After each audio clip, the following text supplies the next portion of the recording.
আলহামদুলিল্লাহ অনেক কষ্টের পরে কিন্তু আমার জালার ধান ফালানো সম্পূর্ণ হয়েছে। আজকের এই কাজটা কিন্তু আমার কাছে একটা চ্যালেঞ্জ। আজকের এই কাজটা আমি একটা চ্যালেঞ্জ হিসাবে করব, কারণ আপনারা অনেকেই জানেন যে আমি বাড়িতে থাকি না, আমি কাজ করি।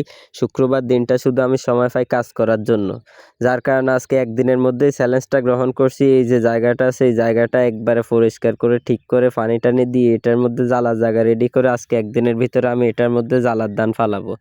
এইদিকে কিন্তু আমার একটা ভাই জালার ধান ফালাইছে, কিন্তু ইন্দুরে দেখেন কি অবস্থা করছে। পুরাটা জমির মধ্যে কোনো ধান নাই, আপনার সবগুলো ধান কিন্তু ইন্দুরে নষ্ট করছে। টুকটাক কিছু ধান এখানে দেখা যাইতেছে।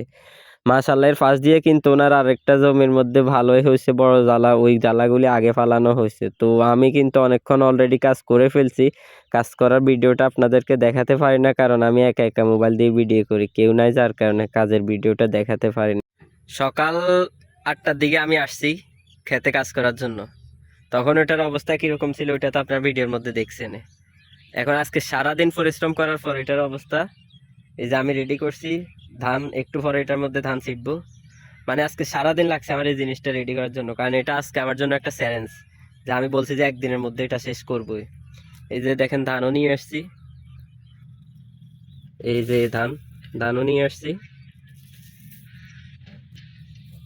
এখন এই ধানগুলো এখানে ছিটবো। আলহামদুলিল্লাহ আমার ধানগুলো কিন্তু সবগুলো ধানের মধ্যে বীজ আসছে। মাঝে মাঝে কি হয়, আমাদের এই ধানগুলির মধ্যে অনেক ধান কিন্তু মিস্টেক হয়, মানে অনেক ধানের মধ্যে বীজ আসে না। আলহামদুলিল্লাহ আমার সবগুলো ধানের মধ্যে বীজ আসছে। আর আমি কিন্তু বীজগুলো বেশি বড় করি না, কারণ বীজগুলো বেশি বড় করলে এগুলো আটকায় যায়, এগুলো তুলতে অনেক সমস্যা হয়। এই কারণে আমি এগুলো বেশি বড় করি না। তো বিসমিল্লাহ পরে প্রথমে ছিটে দিতেছিলাম আমার এই ধানগুলি। আলহামদুলিল্লাহ সবগুলি ধানে আমার সিটা কমপ্লিট হয়ে গেছে।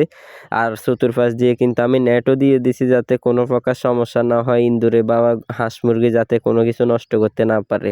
তো সবাই দোয়া করবেন যাতে আমার এই ধানগুলি ঠিকঠাকভাবে হয়, বড় হয়, আমার আজকের দিনের কষ্টটা যাতে সফল হয়। আর অলরেডি কিন্তু সন্ধ্যা হয়ে গেছে, সূর্য নিচে চলে